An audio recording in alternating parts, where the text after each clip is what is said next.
I'm living through the love winds. I'm living through the love winds.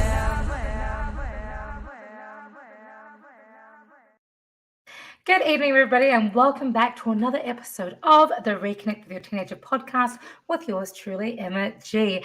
Now, if you are new to this space, I am so glad that you have found me because this isn't just about me. This is about you. This is about your teenagers. This is about me chatting with experts, unconventional experts and coaches and mentors and therapists and authors from all over the world who excel and specialize in working with your teenagers as we navigate 2024 and beyond. I'm going to sneeze. Oh, this is bad.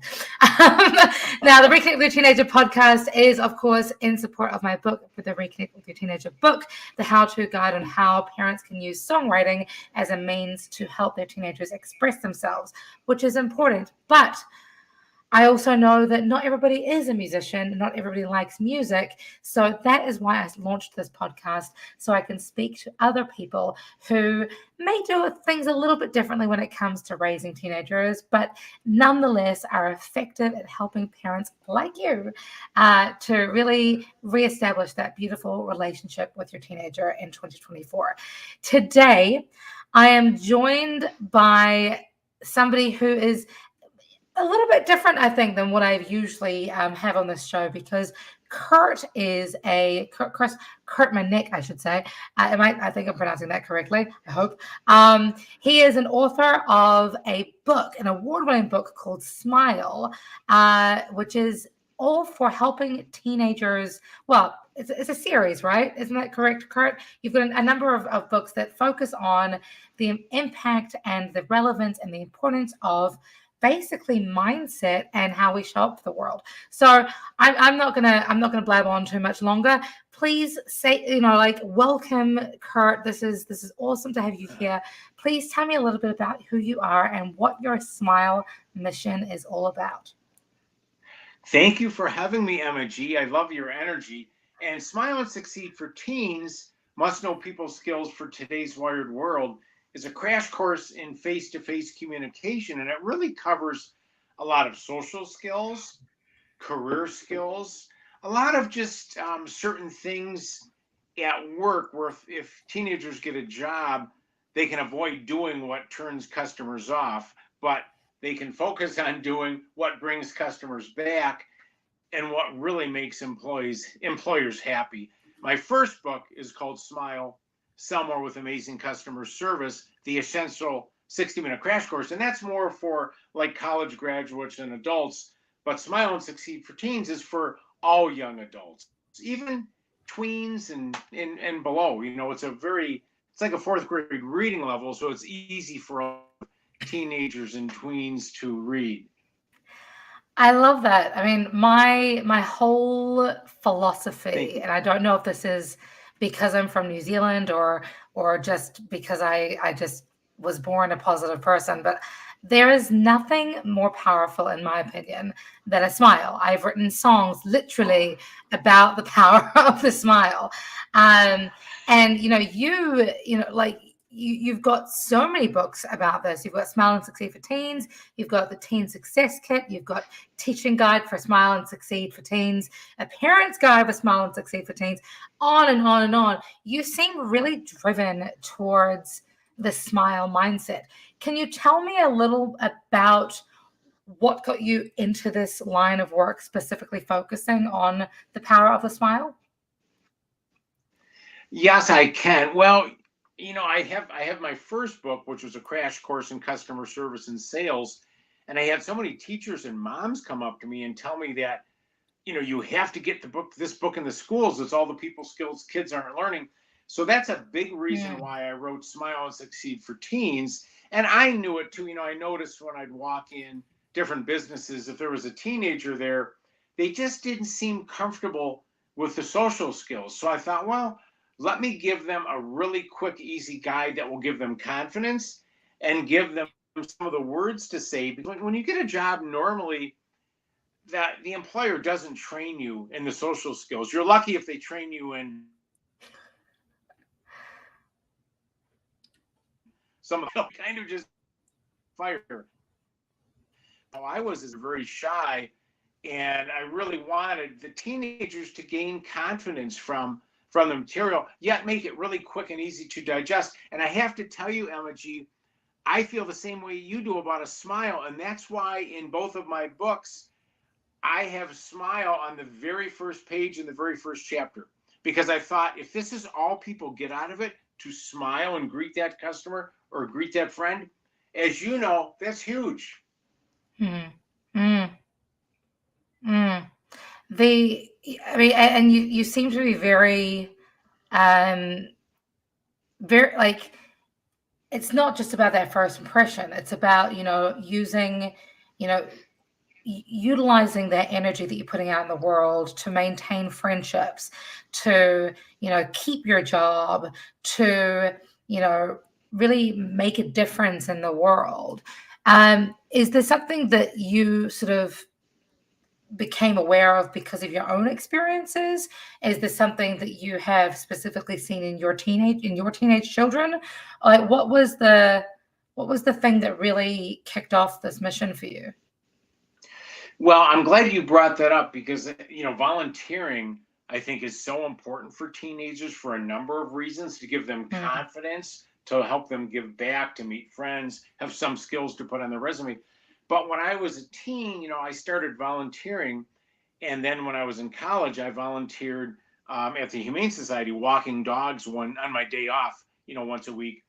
And I really got a lot out of that. And it was very eye opening to see what happens when you engage with customers, how they, for in this instance, they adopt more animals because you're there to talk to them and you can guide them to the right animal, where if you weren't there, they would have left. So it kind of just really galvanized the importance of social skills and the importance of giving back. There's so many mm, young people that can help so many good causes. So I think that was one incident. Another incident was when I was 6, if you can believe it. My mom was shopping for my dad for Father's Day. She was looking for tools at Sears.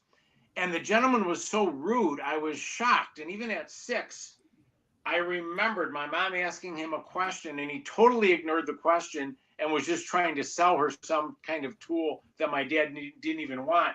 And I thought, someday I'll never be like that, but someday I'm going to get some kind of training for people so they become good, friendly salespeople, not like that gentleman. So a couple of those things, those experiences really shaped what I produced, including my online course, which I've just tried to make my resources available in all types of versions, editions, whether it's online, ebook, print book, audio book, however a teen would want to digest it. So why teenagers? Well, when those moms and teachers told me I had to get the book in the schools, I thought, my first book is called Smile, Sell More with Amazing Customer Service. Except for business classes, I thought it'll never get in the schools. And then I Mm, started remembering how, I had gone into so many businesses and the teens just were not, and I'm not blaming the teenagers, I blame the employers. The teens were just not prepared. And I'd walk my dog in mm, downtown Milford where I lived, and all the teens would be on their cell phones. They didn't seem to be connecting with each other. So I thought, what if I give them a quick, easy, really short book that they can read in 60 minutes or less? Then I spent 9 months meeting with teenagers, even though the book is based on my first book. I spent 9 months meeting with a great group of teens to make sure they would read it. And at the end, I told them, I said, would you read this? And they said, well, yes. And I said, well, why? And they said, well, it's short and it has things I need to know. So it's teen tested and teen friendly. And I think teens need the help. I think some of them don't get it at home, the social skills or the work skills.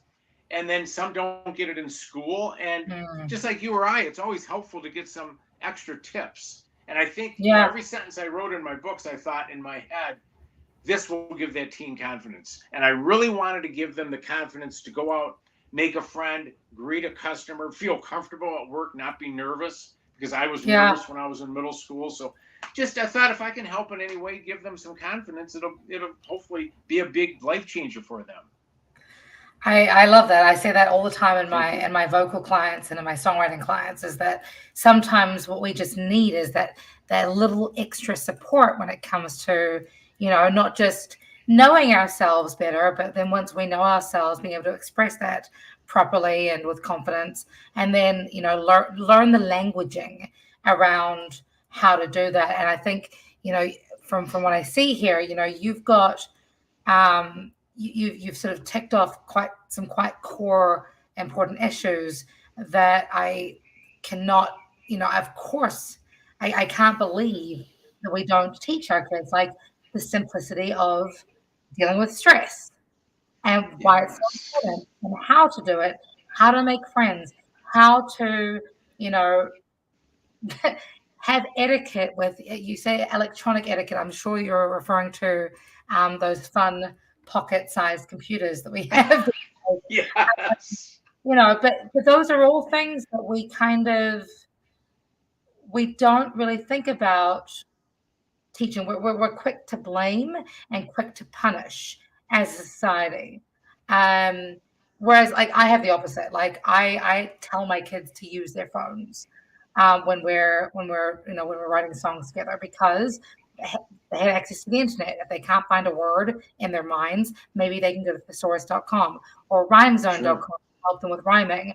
Or even, and I don't know if you can relate to this at all, I've started incorporating AI into the songwriting Oh, process to help teenagers understand how to connect their thoughts and feelings and ideas into words that make sense, into full sentences, into actual I lyrics. like that.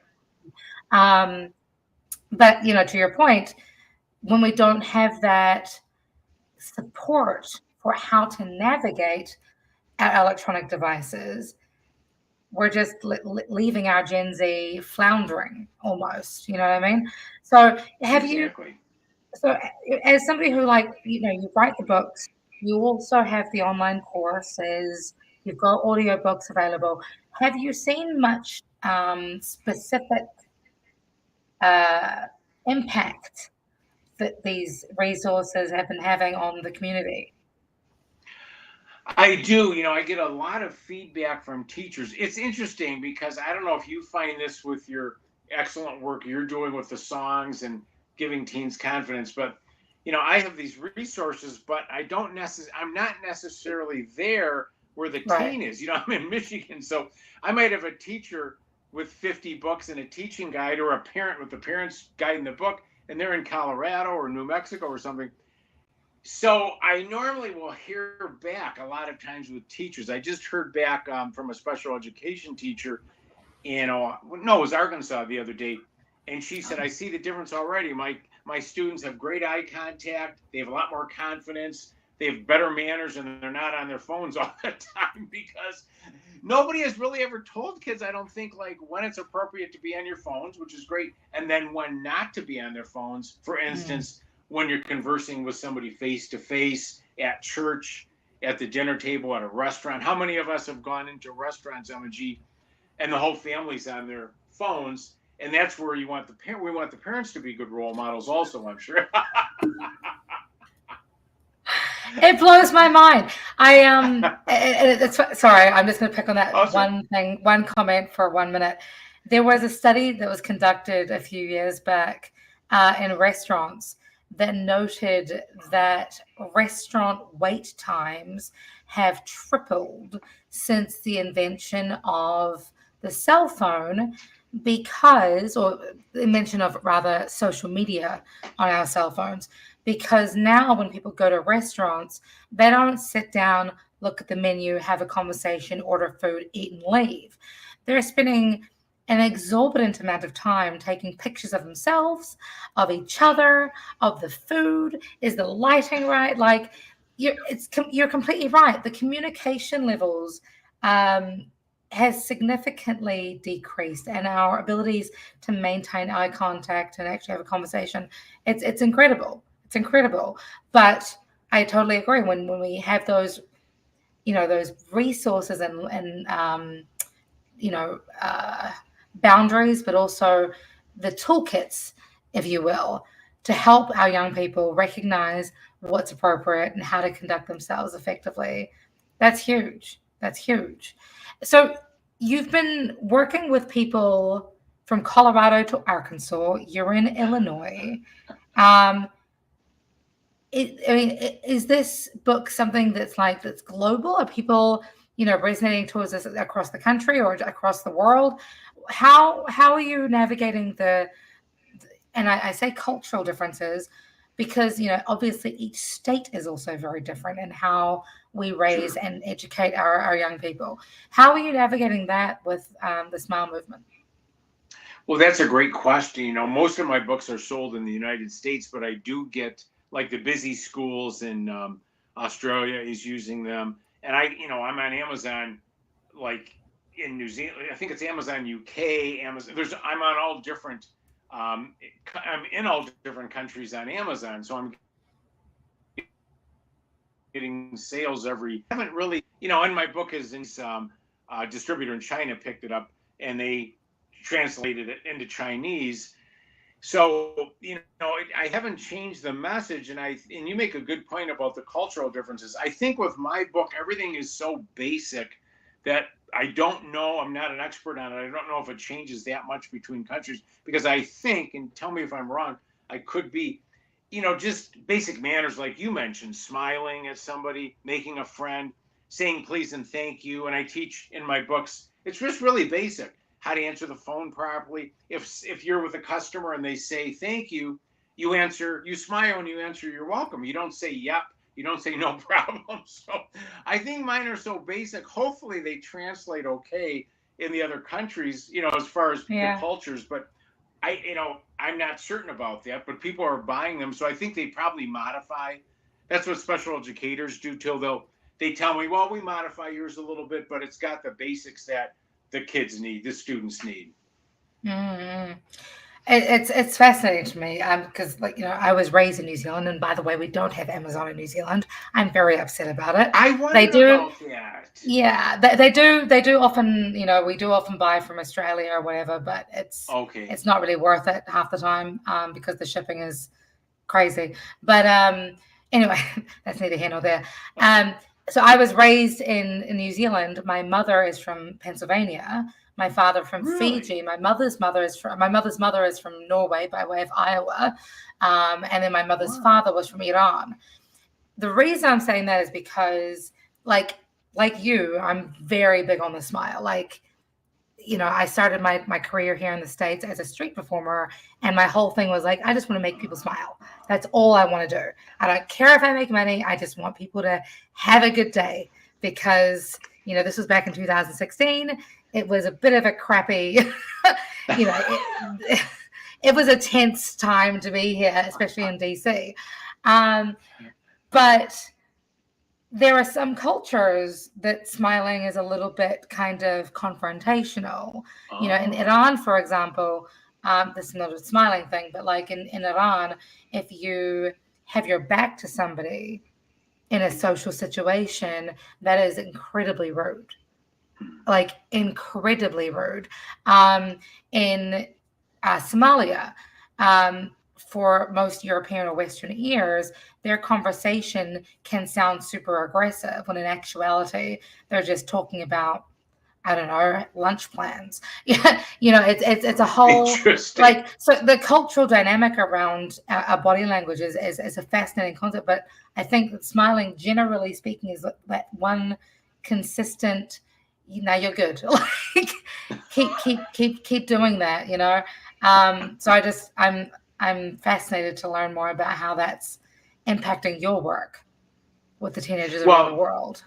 you know, like I said, I'm selling in the United States, but I do sell a lot in the UK. And I did look up New Zealand a couple months ago for Amazon, and I couldn't tell if they had New Zealand or if they were sending you to the UK or Australia because it was so confusing for the Yeah, Amazon site it was on. So I apologize. I thought they had New Zealand, but around the world, I just don't get any feedback. When you right. sell on Amazon, you don't know who's buying it. They don't give you the person's name. So you're at a loss. You never hear back. So maybe the people are happy, but maybe maybe they're not with it either. So, Yeah, yeah. but I I haven't got mean, the returns, so I think they are. I think for the most part, like you said.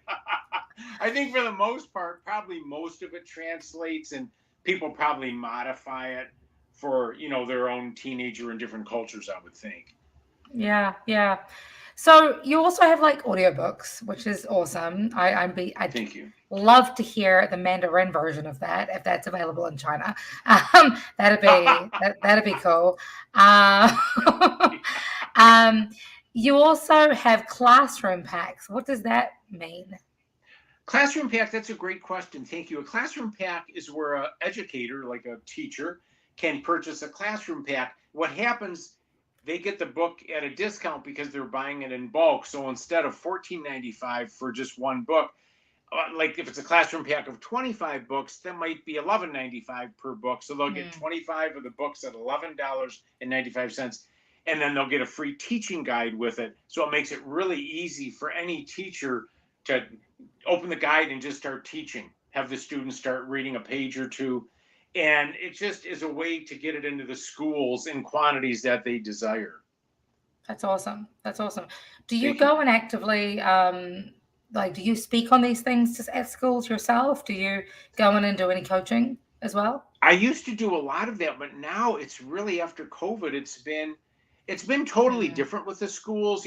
Because of the pandemic, I created my online course, I two get that. versions, one individual, one for the like homeowner, the family that just wants to help their teen, and then one version for the schools. So it's different. It's like teachers, I think, are still trying to catch up, and it's really hard to even. A lot of teachers I never even talk to now. It's really hard to get a hold of them. It seems like Mm, they're still catching up from the pandemic. So I haven't done much of that lately. It's been more with the online course and like we're doing now, podcast webinars. I do a lot of classroom webinars, social, like a 45-minute social skills presentation. And I enjoy that because you can talk back and forth with the students. And again, you notice that they don't have the confidence, but you can give them that confidence. Some of them will say, "Well, I don't think I could ever do that," and you can do it. I mean, they need. I think all teenagers, all students, just need somebody in their corner to give them a little push because mm. just a sentence or two can change somebody's life. Yeah, no, I agree. It's I want to pick on the confidence thing for a minute because one of the things. So my husband is a Krav Maga self defense instructor, Oh and wow. his whole thing is about developing confidence in his students to help them, you know, overcome or at least thrive in chaotic situations. Living in America, it's kind of important. Um, Yes, you're but right. he often talks about confidence being like a muscle, right? And a muscle is something that cannot get stronger unless you work on it every single day. So, are there any kind of tips or tricks that you can kind of give our audience to share, like how we can flex our smile muscles and flex our stress reduction muscles to help us thrive more effectively in society? Yes, and I love that your husband teaches that. I think that's so important for confidence for kids and probably adults too. But a couple things. I think not I always tell teens don't listen to those negative thoughts. It's just a waste of time. We all have them. So tune them out. Don't listen to those negative thoughts in your head. Turn them into positive thoughts. Yes, I can do this. Instead of, oh, you're no good, you can't do anything. Yes, I'm good enough. I can do this. Smiling, even if you're not in that mood, if you see somebody, let's say you're going out to eat and you're taking your family out to eat, and you walk in the restaurant, there's somebody walking out, just smile and say hello. You make that person's day, and you know the power of smiling. And sometimes they make your day. You have a little conversation, or your teenagers do. I think that's huge. The other tip I will give, if you go out to a restaurant, maybe practice with your teenagers first at home a little bit, but let them place the order. Let them get Mm, used to ordering from the waiter or waitress or calling that carry out order in. And maybe to practice with them a little bit first, but give your kids confidence. Don't do everything for them. And I think having them volunteer a little bit really lets them practice their social skills. Maybe just one little tip when they're volunteering, just go up and introduce yourself to somebody, or just your goal today is smile and say hi to two people and give them that confidence, because the more they use those social skills, it's like your husband said, it's a muscle, the more they'll get comfortable with it. So those would be the quick tips I would give. And I do have a parent's guide that's really quick and easy if parents do want to work with their kids, with their, I shouldn't say kids, with their young adults, on the skills in the book. And the reason I wrote that, a lot of parents asked for it, and I asked them, why do you want that? And they said, well, we don't want to have to come up with all the questions and activities. We don't want to have to dig through the book. So it makes it really easy. But I think certain things, giving kids some chores, give them confidence. There's a lot of things I think that help teens as they get older gain confidence, and doing everything for a teenager does not help them. Amen to that. Amen to that. What about for the teenagers? This is a two-part question. For teenagers who know that they need support, yet their parents are not necessarily in the position to give them the kind of support they need. Or on the flip side, what about parents who really want to support their children, or teenagers rather, yet the teenagers are very disengaged? How do you navigate that? Well, two things, and those are two excellent questions. One thing I would do for the teen that I think you said wants support but is not getting the support, I think that was your first one. And there's a lot of Correct. teenagers in those situations who have parents that are busy working or maybe are not that engaged. I think finding a mentor, finding one person, maybe it's a teacher, maybe it's a neighbor, maybe it's an aunt or uncle. Sometimes, unfortunately, it's learning it on your own. Maybe it's picking up a book like mine or somebody else's book and taking a half hour every day and just learning, reading it. There's a lot of great YouTube videos out there. Sometimes, I hate to say it, but sometimes there are parents who are really busy working and they're just not giving the kids that support. And I'm not blaming the parents, but if they can find a good mentor, and educators are really good at that, or somebody in the community, or like I said, a relative, and have them help them a little bit. They're going to have to probably ask for a little help and just say, can I ask you about this job interview I've got going, or whatever the question is. And for the other one is a tougher situation. If the teen isn't engaged with the parents and the parents who want to offer support, that's a tough situation. I don't have an answer for that one. I almost think sometimes you have to dig and find the root of that problem. What is bothering them? Because obviously there's something, and sometimes a therapist can find that out, but you or I can't. And I'm sorry I don't have a better answer for that. I do think for a lot of young people, and I've heard this I talk to experts like yourself all around the country, educators that are psychiatrists, psychologists, and they all say the same thing. The best thing for a young adult is to have a part-time job, even if it's one afternoon a week, just to teach responsibility, give confidence, social skills, so they're not, when they graduate from college, terrified of going into the workforce. So I think that's one huge tip. But as far as the teen that's not engaged, all you can do is try and find out what do they enjoy, and try and get them into some activities that maybe they would enjoy based on what they're telling you. But it's hard to get kids to open up. Yeah, it can be for sure. But I agree with you wholeheartedly. I remember, back when I was teaching at university back in New Zealand, one of the things that a lot of our students, they didn't want to be there necessarily, but because a lot of them were second chance learners or had been incarcerated, and so were trying to navigate their way back into the real world, quote unquote. Sure. But when you give young people, or anybody really, it doesn't have to be teenagers, adults alike, other ways to sort of pique their interest and join that interest to something positive and empowering, that magic can happen.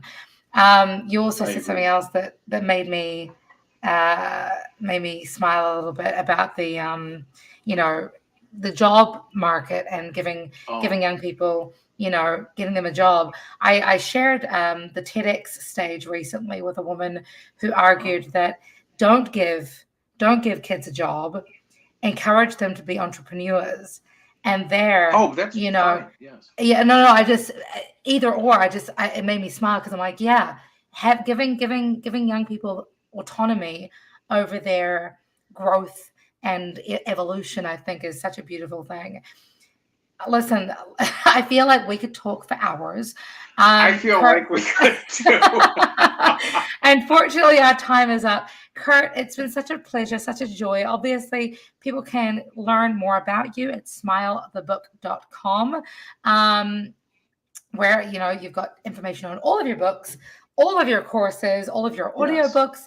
If they do want to hire you as a keynote speaker or special guest, people can get in touch with you there. Is there anything else you'd like to share with us before we part ways?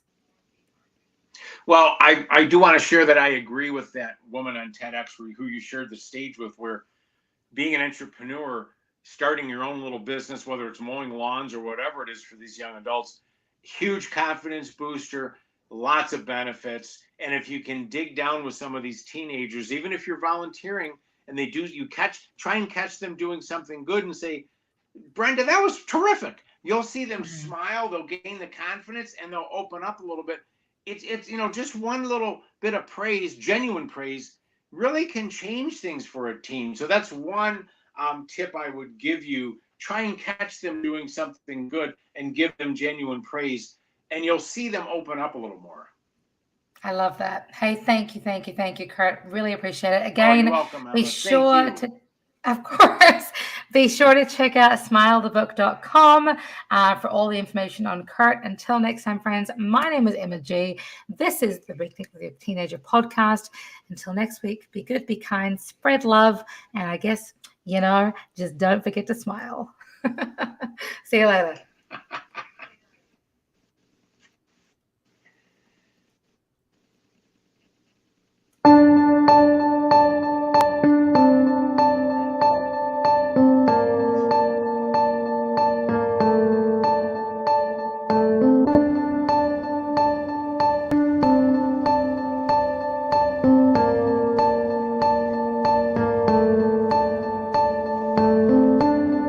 You thought you knew it all,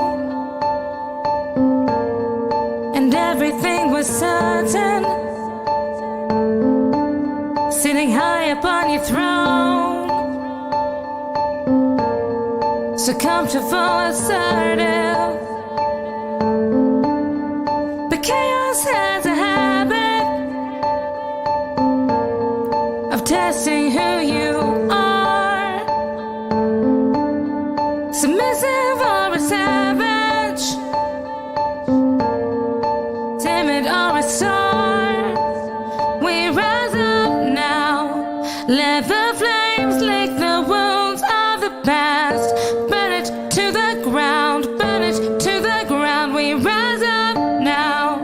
Let the change be the truth that will last. Burn it to the ground, burn it to the ground, and we rise from the ashes.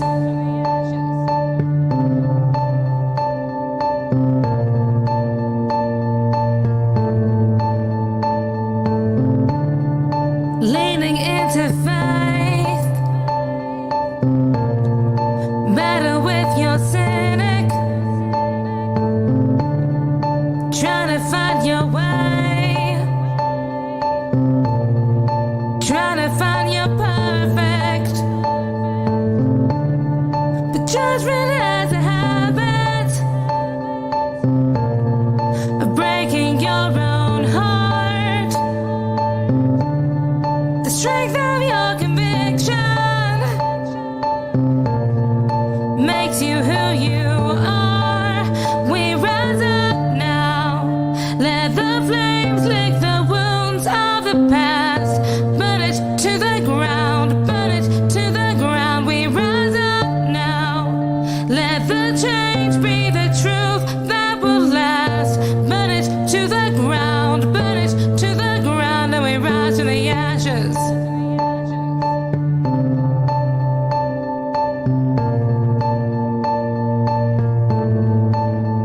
We rise from the ashes.